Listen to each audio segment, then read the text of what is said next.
hindi na nakapalagpa ang isang wanted person sa kasong may kaugnayan sa iligal na droga matapos itong madakip sa isinagawang manhunt operation ng PNP sa Davao de Oro.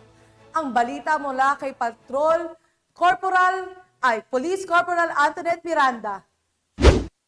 Huli ang isang individual na may warrant of arrest sa ikinasang manhunt operation ng Special Operations Unit 11 PNP-DE sa pamumuno ni Police Lieutenant Colonel Joelito S. Espero, SOU Commander, kasamang Compostela Municipal Police Station at ang CIDG Davao de Oro sa Compostela, Davao de Oro, alas 3:30 ng hapon noong June 19, 2024.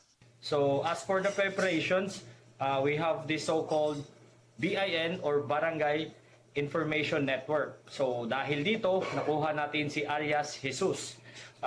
Aside from electronic warrant, we also have this what we so-called layasuning. Kaya nakuha natin to. Malaking tulong itong organisasyon natin because of the mobilization and partnership natin sa community. Sa bisa ng warrant of arrest na inisyu ni Honorable Judge Carmel Hill Grado ng RTC 11, Branch 56 ng Compostela, Davao de Oro noong March 18, 2024. Huli ang isang individual para sa kasong paglabag ng Republic Act 9165 o ang Comprehensive Dangerous Drugs Act of 2002.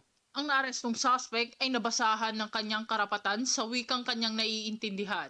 At ito ay pansamantalang nakakulong sa detention facility ng Compostela Municipal Police Station habang hinihintay ang commitment order mula sa korte. Pagkatapos po natin siya mabasahan ng kanyang rights o yung tinatawag nating Miranda rights, itinurn over po natin yung nahuli nating suspect sa Compostela Police Station. Ang pagkakaaresto sa nasabing suspect ay nagpapakita ng malakas na mensahe laban sa iligal na droga, patunay sa patuloy na laban ng pambansang pulisya ng Pilipinas laban sa kriminalidad. Sa mga nais magsumbong, maaari kayong mag-text o tumawag sa numerong nasa inyong screen. Dahil dito sa Bagong Pilipinas, ang gusto ng pulis, ligtas ka. Mula sa tanggapan ng PNP Drug Enforcement Group, ako ang inyong PNN correspondent, Police Corporal Antoinette D. Miranda, alagad ng batas, tagataguyod ng Balitang Pulis.